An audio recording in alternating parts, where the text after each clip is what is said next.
कल्पना कीजिए, एक ऐसे शहर की जहां लोग डर के मारे घर से बाहर निकलने से भी डरते थे। 1980 के दशक में चेन्नई में बिल्कुल ऐसा ही हुआ था। तब इसे मद्रास कहा जाता था, जब गौरी शंकर नाम के एक आदमी, जिसे ओंटो शंकर के नाम से जाना जाता था, ने सड़कों को अपना शिकारगाह बना लिया था। ओंटो शंकर ने छोटे पैमाने पर शुरुआत की, अवैध शराब बेचकर, लेकिन उसकी असली बदनामी तब हुई जब उसने एक खौफनाक आपराधिक साम्राज्य बनाया।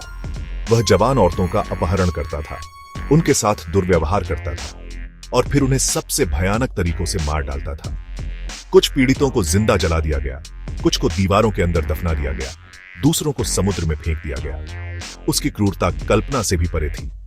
1988 में जब 9 लड़कियां बिना किसी निशान के गायब हो गईं, तो बातें सामने आने लगी।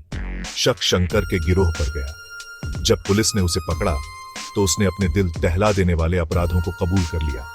कोर्ट ने उसे दोषी पाया और 1995 में ओंटो शंकर को आखिरकार फांसी दे दी गई। उसका आतंक आज भी चेन्नई को सताता है और उसकी कहानी ने एक दिलचस्प crime thriller series onto Shankar को प्रेरित किया, जो अब ZEE5 पर स्ट्रीम हो रही है।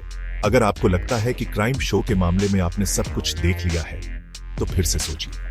ये 10 एपिसोड की सीरीज सस्पेंस, चौंकाने वाले ट्विस्ट और दिल को छू लेने वाली कहानी से भरी हुई है। अपानी सरत ने शंकर के रूप में एक भयानक परफॉर्मेंस दी है, जिसमें सहायक कलाकार हैं जो पूरे डरावने सपने को जीवंत करते हैं। इसमें कोई आश्चर्य नहीं कि इसे IMDb पर 8.2 रेटिंग मिली है और यह हाल ही में भारत की सबसे ज्यादा देखी जाने वाली OTT सीरीज बन गई है।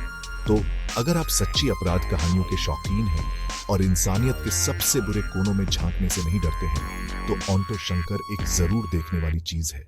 लेकिन सावधान रहें, यह कमजोर दिल वालों के लिए नहीं है।